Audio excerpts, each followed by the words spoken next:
മുറ്റത്താരോ ഞാലാടണ കണ്ടോരുണ്ടോ ഓണത്താരോ അറുകപ്പുല്ലിൻ വരമ്പിലാരോ ആടി വരുന്നൊരു കുളക്കോഴി നന്നാൻ കെട്ടിപ്പോയി മറഞ്ഞെന്നോ പൊലിയോ പൊലി പൊലിയോ പൂവലിയോ തേനലിയോ പൊലിയോ പൊലി പൊലിയോ പൂവലിയോ തേനലിയോ.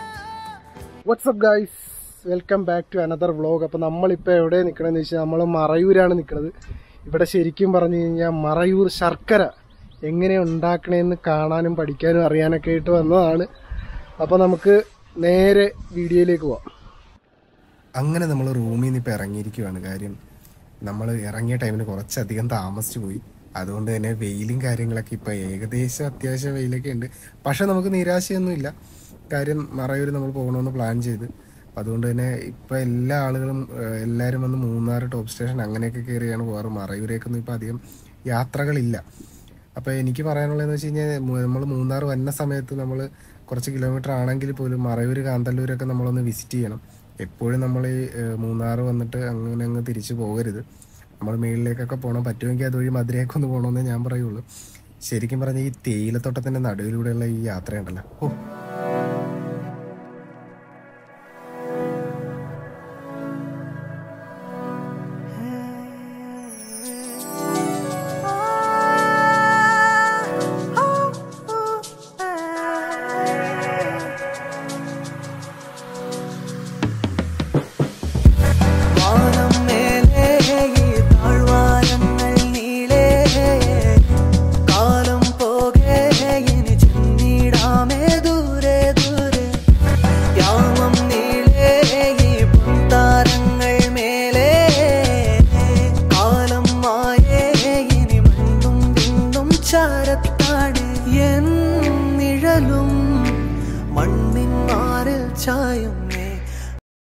നമ്മളപ്പോൾ അങ്ങ് മറയൂരേക്ക് പോയിക്കൊണ്ടിരിക്കുവാണ്. നമ്മുടെ നാട്ടിലെ കിലോമീറ്റർ വെച്ച് കാൽക്കുലേറ്റ് ചെയ്ത് ടൈം വെച്ചിട്ട് പോകാൻ പറ്റത്തില്ല. കാര്യം ഹിൽസ് ഏരിയ ആയതുകൊണ്ട് തന്നെ കഴിഞ്ഞാൽ നമ്മുടെ ഒരു പ്ലെയിൻ റോഡിൽ കൂടി പോണ പോലെയല്ല. അത്യാവശ്യം നമുക്ക് സമയം എടുക്കും നമ്മൾ മറയൂരേക്ക് എത്താനായിട്ട്. അപ്പോൾ കുറേ അധികം വണ്ടി ഓടിച്ചതിന് ശേഷം നമ്മൾ ഒരു ചായയൊക്കെ കുടിച്ച് അങ്ങനെ പതിയെയാണ് പോയത്. അപ്പം എന്തായാലും ഈ ഒരു റൂട്ടെന്ന് പറയണത് ശരിക്കും പറഞ്ഞു കഴിഞ്ഞാൽ ഒരു പ്രത്യേക ഒരു ഫീലാണ്. ഈ തേയിലത്തോട്ടവും അതിൻ്റെ നടുവിലൂടെയുള്ള ഈ ഡ്രൈവിങ്ങും ഒക്കെ ഒരു പ്രത്യേക ഫീലാണ്. നല്ല നല്ല മരങ്ങളും ഒക്കെ കണ്ട് കാഴ്ചകളൊക്കെ കണ്ടിട്ടുള്ളൊരു യാത്ര തന്നെയാണ്. വളരെ രസമാണ്. പിന്നെ ഇതുവഴി ഡ്രൈവ് ചെയ്യുമ്പോൾ എപ്പോഴും നമ്മൾ നല്ല കെയർഫുള്ളായിട്ട് വേണം ഡ്രൈവ് ചെയ്യാനായിട്ട്. കാര്യം ആക്സിഡൻ്റ് ഒക്കെ ഉണ്ടാകാൻ വളരെയധികം ചാൻസ് കൂടിയൊരു സ്ഥലം കൂടിയാണ്. കാര്യം ഒരു ആക്സിഡൻറ്റ് നമ്മൾ കാണുകയും ചെയ്ത്. അപ്പം അതുകൊണ്ടിട്ടാണ് നമ്മളെപ്പോഴും വളരെ കെയർഫുള്ളായിട്ട് വേണം ഡ്രൈവ് ചെയ്യാനായിട്ട്. അപ്പം നമുക്ക് എന്തായാലും ഒരു ചായ കുടിച്ചിട്ടാകാം ഇനിയുള്ള യാത്ര.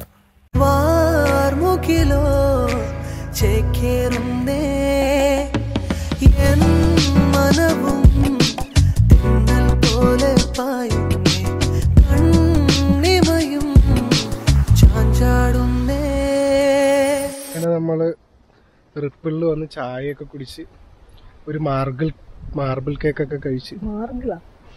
മാർബിളല്ല ഗൈസ്, മാർബിൾ. അത്യാവശ്യം നല്ല രീതിക്കുള്ള വെയിലും ഉണ്ട്, നല്ല രീതിക്കുള്ള തണുപ്പും ഉണ്ട്. ഒരു പ്രത്യേകതരം ക്ലൈമറ്റ്. വെയിലുണ്ട് ഗൈസ്, പക്ഷെ തണുപ്പും ഉണ്ട്. അങ്ങ് ദൂരെ നോക്കൂ, ഒരു മലമുകൾ. അവിടെ ഒരു വെള്ളച്ചാട്ടം ഉണ്ട് കേട്ടോ. നൈസാണ് ഇവിടെ നിന്ന് കാണാനായിട്ട്. ഇത് എത്രത്തോളം ഇതിൽ കിട്ടുമെന്ന് എനിക്ക് അറിയത്തില്ല. ഞാൻ കാണിച്ചു തരാം.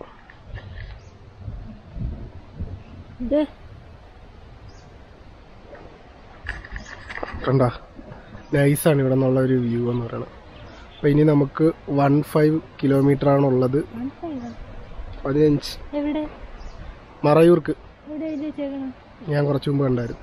അപ്പം മറയൂരേക്ക് നമ്മൾ പോവുകയാണ്. Let's go. നമ്മളിപ്പോൾ ഒരു ചന്ദനക്കാട്ടിൽ കൂടിയാണ് പോയിക്കൊണ്ടിരിക്കണമെന്ന് പറഞ്ഞാൽ നിങ്ങളത് വിശ്വസിക്കുക. അതെ ഗൈസ്, നമ്മൾ ശരിക്കും പറഞ്ഞു കഴിഞ്ഞാൽ ഒരു ചന്ദനക്കാടിൻ്റെ നടുവിലൂടെയാണ് പോയിക്കൊണ്ടിരിക്കുന്നത്. ഇങ്ങോട്ട് വന്ന സമയത്ത് ശരിക്കും ഇതിൻ്റെ ഒരു ലാൻഡ്സ്കേപ്പ് കാര്യങ്ങളൊക്കെ മാറി തുടങ്ങും. മൂന്നാറിൻ്റെ ഒരു ലാൻഡ്സ്കേപ്പ് അല്ല നമുക്ക് ഈ ഒരു മറയൂർ ഏരിയയിലേക്ക് കയറുമ്പോൾ. പക്ഷേ ഒരു തമിഴ്നാട് ടച്ച് കാര്യങ്ങളൊക്കെ വന്നു തുടങ്ങും. അതുപോലെ തന്നെ ഹോട്ടൽസ് കാര്യങ്ങൾ കുറവാണ്. അപ്പോൾ നമ്മളുള്ള സ്ഥലത്തുനിന്ന് ഫുഡൊക്കെ കഴിച്ചിട്ട് വേണം നമ്മൾ പോകാനായിട്ട്. അപ്പം അങ്ങനെ വന്ന വഴിക്ക് നമ്മളൊരു കട കണ്ട് എന്താണെന്ന് വെച്ചാൽ അവിടെ നിന്ന് കഴിച്ചിട്ട് പോകാമെന്ന് ഓർത്ത് അപ്പം അങ്ങനെ ഫുഡ് കഴിച്ചിട്ടാകാം യാത്രയെന്ന് തീരുമാനിച്ചു. യാമം നീളേ ഈ താരങ്ങൾ മേലേ കാലം മായേ ഇനി മണ്ണും ചാരത്താഴേ.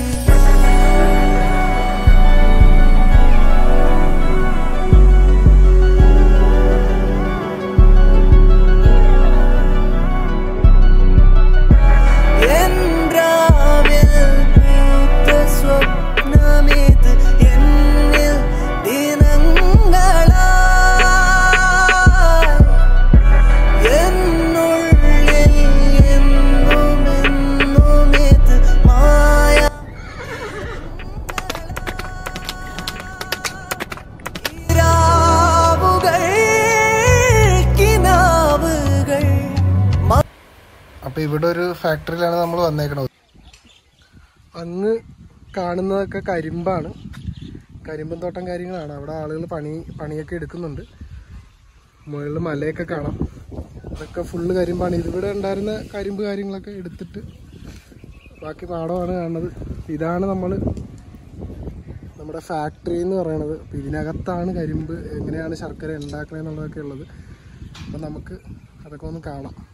ഒത്തിരി അധികം ഫാക്ടറികൾ മറയൂരുണ്ട്. കാര്യം ഒത്തിരി സ്ഥലങ്ങളിൽ ശർക്കര ഉണ്ടാക്കുന്നുണ്ട്. അവിടെ തന്നെ കരിമ്പും കാര്യങ്ങളും കൃഷി ചെയ്യുന്ന ഇടങ്ങളുണ്ട്. അപ്പം അവിടെ ഒരു സ്ഥലത്താണ് നമ്മൾ എത്തിയിരിക്കുന്നത് ഇപ്പം.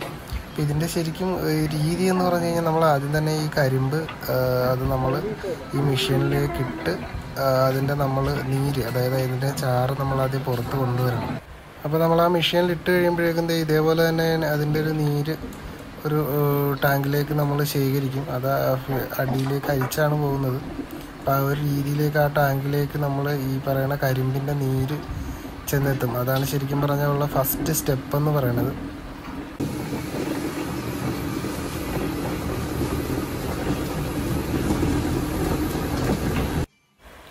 അതിനുശേഷം അതിനകത്തുണ്ടായിരുന്ന ആ ഒരു നീര് സൈഡിൽ കാണുന്ന പൈപ്പ് ഉണ്ടല്ലോ, പൈപ്പ് വഴി അങ്ങനെ ആ ഒരു നീര് നമ്മുടെ ഇവിടെ കാണുന്നൊരു ടാങ്കിലേക്ക് അത് ഫില്ലാവും.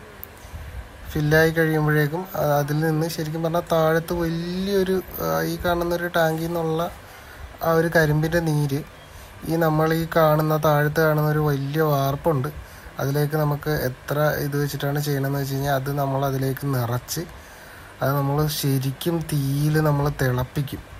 നല്ല രീതിക്ക് അങ്ങ് തിളച്ച് ഇപ്പം മറിഞ്ഞുകൊണ്ടിരിക്കുകയാണ്. അപ്പം അതിന് ശരിക്കും പറഞ്ഞു കഴിഞ്ഞാൽ ഇവർ യൂസ് ചെയ്യണ കരിമ്പിൻ്റെ തന്നെ ആ ഒരു നമ്മൾ അതിൻ്റെ നീരെടുത്തതിന് ശേഷം ഉണ്ട് ആ ഒരു ചണ്ടി എന്നൊക്കെ പറയത്തില്ലേ, അതായത് ആ ഒരു വേസ്റ്റാണ് ശരിക്കും ഇവർ തീ കൂട്ടാനായിട്ട് ഉപയോഗിക്കുന്നത്. അപ്പോൾ അതിന് ശേഷം ശരിക്കും പറഞ്ഞാൽ അതിൻ്റെ ഒരു പാകം എത്തിയതിന് ശേഷം നമുക്ക് അതിൻ്റെ ആ സൈഡ് നമുക്ക് ഓപ്പൺ ചെയ്യാൻ പറ്റും. അത് ഓപ്പൺ ചെയ്ത് കഴിയുന്നേരത്ത് ആ ഒരു ശർക്കര ആ ഒരു മിശ്രിതം നമ്മുടെ ഈ ഒരു താഴത്തേക്ക് വരും. അപ്പോൾ അത് ശർക്കരയാക്കണമെന്നുണ്ടെങ്കിൽ അത് അതേപടി നമ്മൾ അപ്പം തന്നെ ആ ചൂടോടെ തന്നെ ഉരുളയാക്കി എടുത്താലാണ് നമുക്ക് ഉണ്ട ശർക്കര കിട്ടുന്നത്.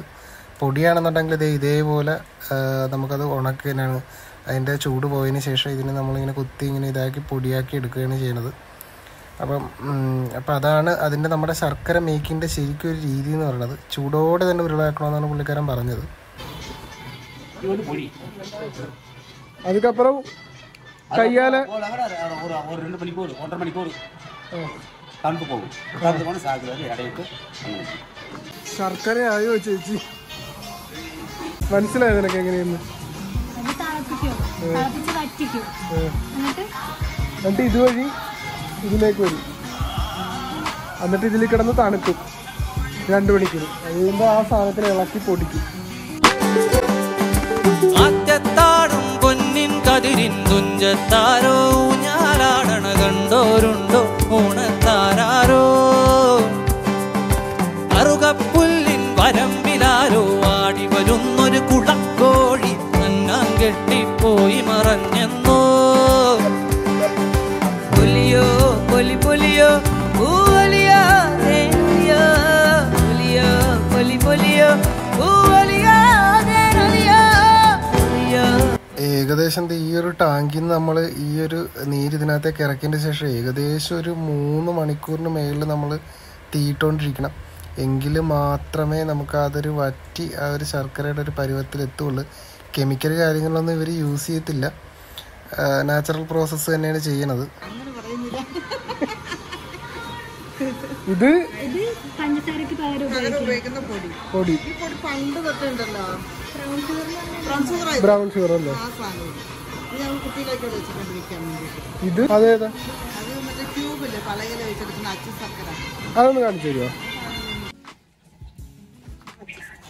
ഇത് തന്നെ ഇത് ഇത് അച്ചു ശർക്കര ക്യൂബ്.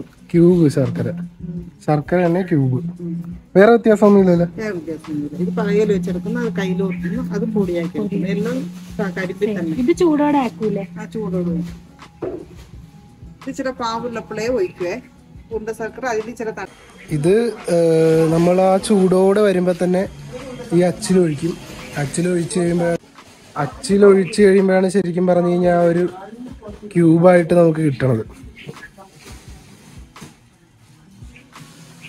ഏയ് ഫുഡ് ടെക്നോളജീസ് പഠിച്ചോ?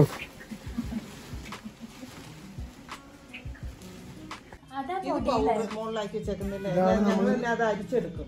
നേരത്തെ കണ്ട ബ്രൗൺ ഷുഗർ. അതിന്റെ പാനി ലിക്വിഡ്. അതായത് നമ്മുടെ ജാമിനൊക്കെ പല ഉപയോഗിക്കും. ഒരു കൊപ്ര ഇറക്കില്ല. അതേപോലെ തന്നെ ഇത് ഒരു പാകത്തിന് അവർ ഇറക്കി തരുവേ. ഇത് ഒരു സാധനം ഒഴിച്ചിട്ട് അതിൽ പല തരത്തിൽ ഉണ്ടാക്കാൻ പറ്റില്ല. ഒരേ കൊപ്രയായിട്ട് അവർ എടുക്കണം. ഒരേ സാധനം. ഇത് ശർക്കര. പിന്നെ എന്തായിരുന്നു? അത് നമുക്ക് സ്പൈസി മറ്റേ കുരുമുളകും ഏലക്കപ്പൊടിയും 5 കൂട്ടം ഇതിൽ ചേർക്കും. ജീരകത്തിലും കഴിക്കും. ഇതിപ്പോ മേടിച്ചോണ്ട് വന്ന പിള്ളേർക്കായാലും തൊണ്ടവരേക്കുള്ളപ്പോഴേ അവരെ എടുത്തു കൊടുത്താലും മതിയായിരുന്നു. തൊണ്ടവേനൊക്കെ ഇതാണ് സ്പൈസി. ഇപ്പൊ ഞാൻ കാണിച്ചില്ലേ മിഠായി, അതിന്റെ പൊടിയാണ് ഇത്. മിഠായി ഞങ്ങൾ പിറക്കെടുത്തിട്ട് അതിന്റെ പൊടി ഇങ്ങനെ സാമ്പിൾ വെച്ചിട്ട് കഴിച്ചു. അതെ, നമ്മള് ചുക്ക് കാപ്പിയൊക്കെ എടുക്കുമ്പോ പനിക്കേ അതങ്ങനെ ഇട്ടാൽ മതി. ഇതിനകത്ത് ഒരു കറിയുടെ ഒന്നുമേ കാണത്തില്ല. നിങ്ങൾ അരിക്കും വേണ്ട, ഒന്നും ചെയ്യണ്ട. ഈ ഇവിടെയുള്ള സാധനങ്ങൾക്ക് ഞങ്ങൾക്ക് ഞങ്ങളുടെ ഫോൺ നമ്പർ, അഡ്രസ്, എല്ലാ സാധനത്തിലും എല്ലാം ഉണ്ട്. ആരെങ്കിലും ഇതുവഴി വരികയാണെങ്കിൽ ഇവിടെ കയറണം അല്ലേ? ഇത് ഫ്രണ്ട്സ് ഇത് കഴിച്ചു. ഇതിന്റെ ടേസ്റ്റ് വേറെ തന്നെയാണ്. ഇത് പഞ്ചസാരക്ക് അതെ. ഇത് അവരിങ്ങനെ തേച്ചെടുക്കും പന്നയിലിട്ടെ. ഇതിന് ഇച്ചിരി പാടാ. പനി കൂടുതലാണ്. പനിക്കൂലി അവര് ചെയ്യുമ്പം ഷുഗർ ഉണ്ടാവും അതില്. ഷുഗർകാർക്ക് കഴിക്കാൻ പറ്റില്ല. പക്ഷെ ഇത് മേടിച്ചോണ്ട് പോകും. ഇത് പകുതി ഇടാലോ. ഇതിന് അത്ര ഷുഗർ ഉണ്ടാവും. അത്ര ഉണ്ടാവില്ലേ?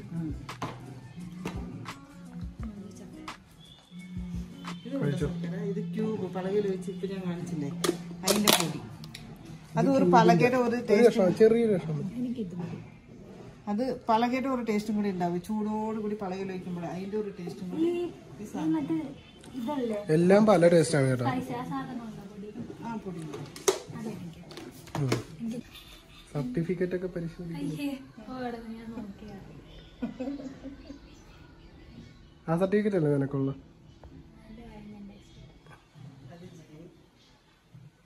ഈ സാധനം ഞാൻ ആദ്യമായിട്ടാണ് കാണുന്നത്.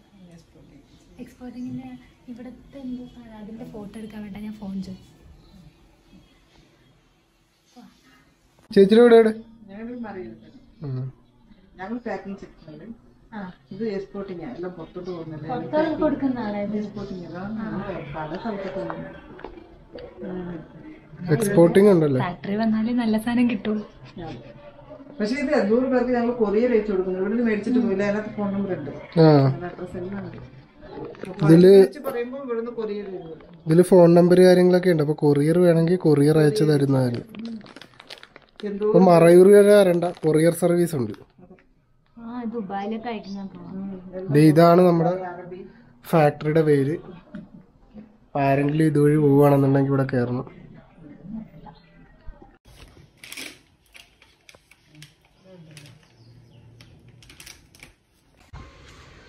അപ്പോൾ ഇത്രയൊക്കെ പറഞ്ഞുകൊണ്ട് നമ്മുടെ ഇന്നത്തെ ഈ ഒരു മറയൂർ വീഡിയോ അല്ലെങ്കിൽ നമ്മുടെ ഈ മൂന്നാർ വ്ളോഗ് ഇവിടെ വെച്ച് വൈൻഡപ്പ് ചെയ്യുവാണ്.